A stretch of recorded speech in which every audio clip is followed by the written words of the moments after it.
असं मी सांगितलं ना की निराशेच्या गर्तेत गेलेली माणसं आणि आयुष्यभर खोटं बोलून स्वतःचं राजकीय महत्त्व वाढवलेली माणसं याच्यापेक्षा आणखीन वेगळं काय सांगतील अशी माझी त्यांच्याकडनं काय फार अपेक्षा त्या ठिकाणी नाही. आव्हानाने एक वादग्रस्त विधान केलंय की प्रभू रामचंद्र हे शाकाहारी नव्हते, ते वनवासाला गेले होते, त्यामुळे ते मांसाहारी होते अशा पद्धतीने त्यांनी दावा केला.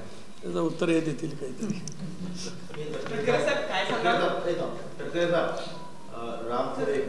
महानंद दूध संघाच्या बाबतीत जी काही 2 दिवसापासून चर्चा होते त्या संदर्भात काय सांगाल? अजित पवार सत्तेमध्ये सहभागी झाल्यानंतर एनसीडीटी मार्फत राज्यातील 5 सहकारी साखर कारखान्यांना हजारो कोटी रुपयाची मदत केली, मात्र महानंद दूध संघाच्या बाबतीत हा निर्णय का झाला नाही?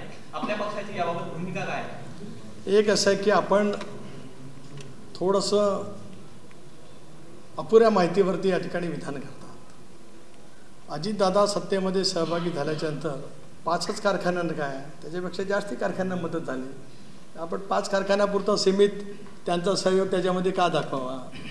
देशाचे सहकार मंत्री अमितभाई शाह जे कणखर आज देशामध्ये गृह आणि सहकार खातं त्या ठिकाणी चालवतात. सहकार चळवळीला मजबूत देण्याच्यासाठी केंद्र सरकारने जी काही पावलं उचलली त्याच्यातला महाराष्ट्रातल्या सरकारचा सहभाग त्याच पद्धतीने राहिला. सहकार कारखान्याला ती झाली. आता आपण महानंदाच्या बाबतीमध्ये बोलतात, ज्या वेळेला तशा वेळीचा विषय मंत्रिमंडळाच्या पुढे येईल. दादांची भूमिका नेहमीच सहकार चळवळीला मजबूती देण्यासाठी राहिली. महानंदाच्या मागच्या वाटचालीमध्ये सुद्धा त्यांचा सहभाग त्या ठिकाणी मोठ्या प्रमाणात राहिला आहे.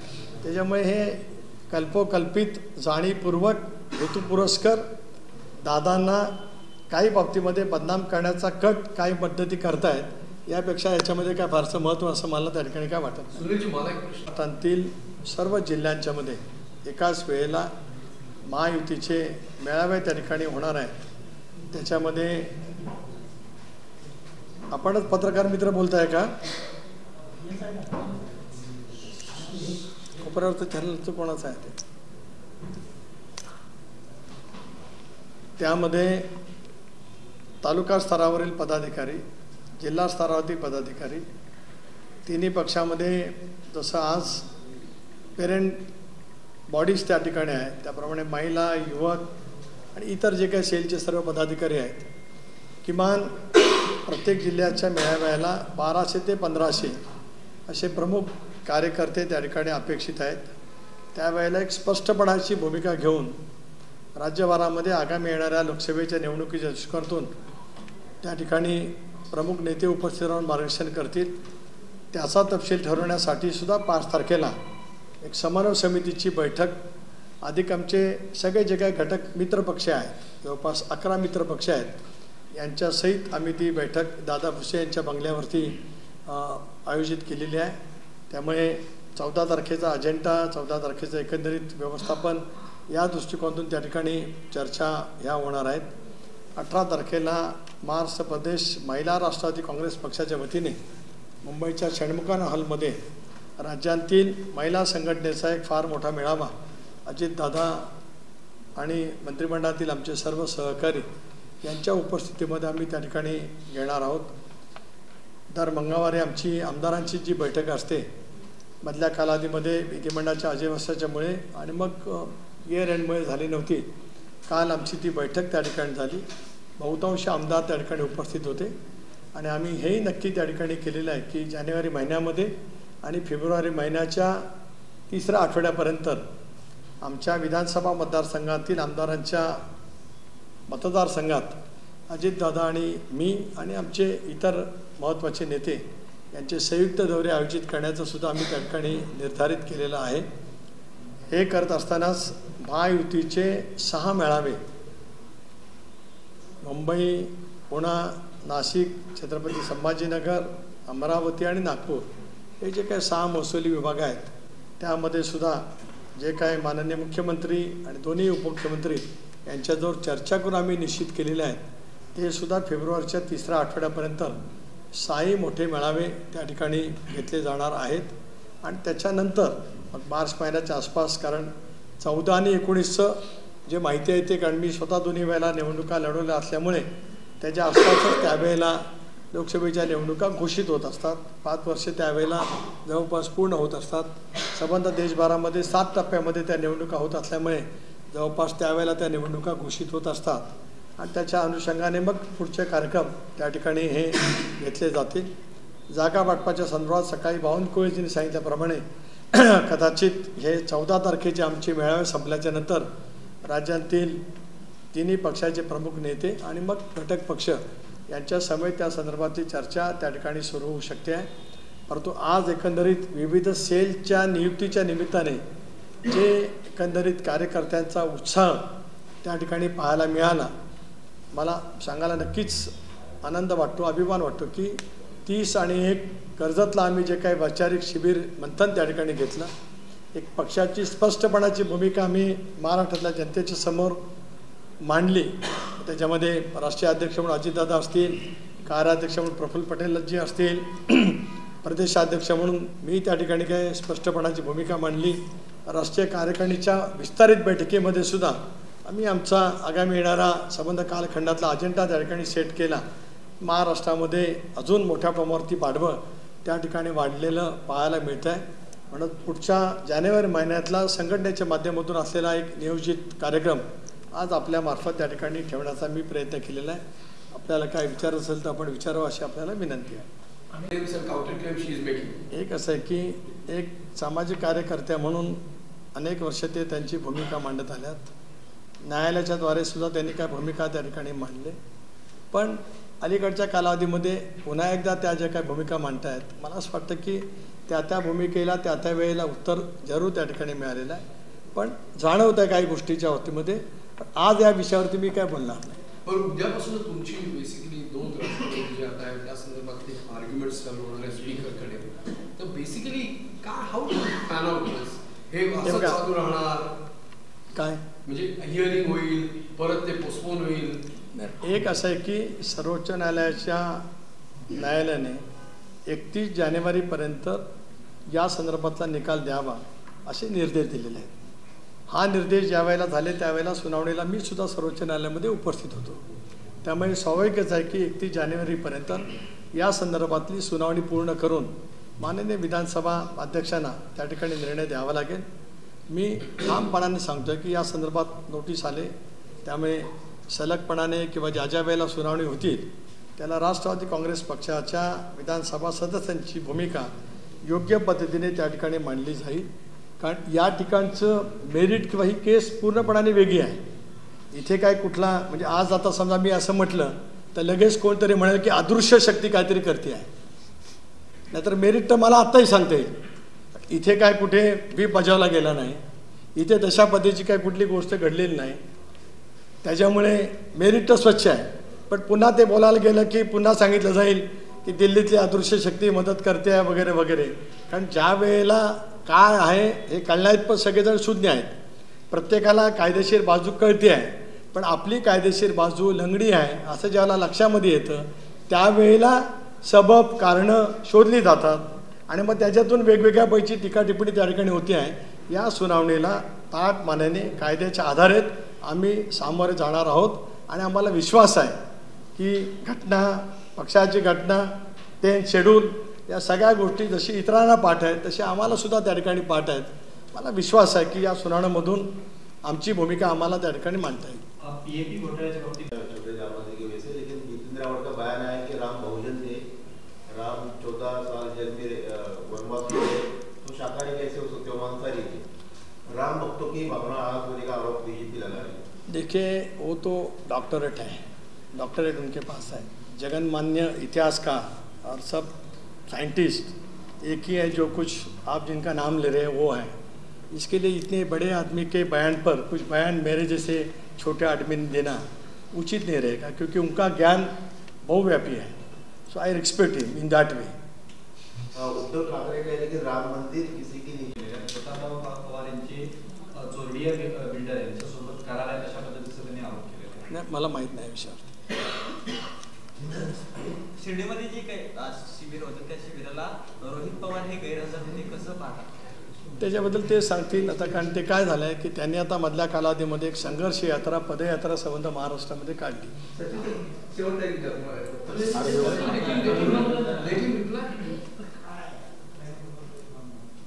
राहुल गांधींच्या पदयात्रेच्या नंतर आपणही पदयात्रा महाराष्ट्रामध्ये काढावी आणि आपणही महाराष्ट्रातील एक महत्त्वाचे राजकीय नेते आहोत असं प्रस्थापित करावं या कारणासाठी काढलेल्या संघर्ष यात्रेला राहुल गांधींच्या पदयात्रेच्या पेक्षा कितीतरी अधिकपट अभूतपूर्व प्रतिसाद मिळाला असल्यामुळे कदाचित ते विश्रांतीला गेले असतील, म्हणून कदाचित त्यांनी कालचं किंवा आजचं उद्याचं जे महत्त्वाचं शिबिर आहे त्यापासून ते कदाचित बाजूला घेतले असतील, कारण त्यांना जाणवलं असेल की या संबंध संघर्ष यात्रेमध्ये अभूतपूर्व प्रतिसाद मिळाल्यामुळे शिबिरापेक्षा ऐतिहासिक कामगिरी त्यांच्या हातून घडलेली असल्यामुळे पक्ष संघटनेकडे आज लक्ष देण्याची कदाचित त्यांना गरज भासली नसेल असं वाटतं. यापेक्षा वेगळं काही नाही. पण 22 तारखेला तुम्ही रामाचं सगळं हे करणार का? म्हणजे तुमच्या पक्षात तुम्ही पार्टी की प्रॉपर्टी नहीं है, राम सबकी आज भी उन्होंने बात की. अभी उद्धव जी जो कुछ बयान देते उसके बारे में मैं क्या बोलूँ. वो कहते हैं कि ये लोग तो तब नहीं थे, शिवसेना पर बाबरी ढाई. इसके लिए वो भाजपा उसके बारे में बोलेगी ना. देखिए, जब आज उद्धव जी एक भूमिका लेकर जा रहे हैं और कई साल पहले हुई चुकी घटना के बारे में वो दोबारा बयान देते हैं, मुझे लगता है कि उनके बयान उस ज़माने के अभी के बयान और आगे एमयू के तहत वो जो कुछ एक कदम उठाने जा रहे हैं समझ में आ जाएगा उनकी भी पॉलिटिकल लाइन आगे क्या है. I don't want to say anything more on that issue. Let BJP and let them say उनका जो कुछ है वो बात करेंगे उसके बारे में. जब पॉलिटिकल बात आएगी तब मैं बयान दूँगा. 2019ला जेव्हा अजितदादा बाहेर पडून देवेंद्र फडणवीससोबत यांची शपथ घेतली, दुसऱ्या वेळेस अजित पवार यांना उपमुख्यमंत्री करणं ही शरद पवार यांची सगळ्यात मोठी चूक होती असं ते बोलले. कसं बघतात त्यांचे आरोप? एक असं आहे की एकतर अवाढ बेदखल झालेले नेते आहेत. 2019 सालामध्ये अजितदादांना उपमुख्यमंत्री केलं गेलं नसतं तर ते सरकार टिकलं नसतंच दावा करतो मी. आणि कदाचित सर्वोच्च न्यायालयाचा निकाल हेड काउंटनी त्या दिवशी सभागृहामध्ये बहुमत स्पष्ट करण्यासाठी झाला नसता आणि तो सिक्रेट बॅलेटनी झाला असता तर कदाचित पहिल्या दिवशीसुद्धा सरकार पडू शकलं असतं. त्यामुळे दावा आवाडांचा हा निकालाच खोटा आहे. अजितदादांनी जे काय गेल्या अनेक वर्षामध्ये संघटनेमध्ये काम केलं त्याचं प्रत्यंतर अनेक वेळेला त्या ठिकाणी पाहायला मिळालं. त्यामुळे उपमुख्यमंत्री केलं चूक की बरोबर हे काळाच्या ओघात त्या ठिकाणी सिद्ध झालं. याहीपेक्षा मी पुढे सांगेन की विरोधी पक्षनेते अजितदादा झाले ते सुद्धा आमदारांची मागणी त्या ठिकाणी मोठ्या प्रमाणावरती होती.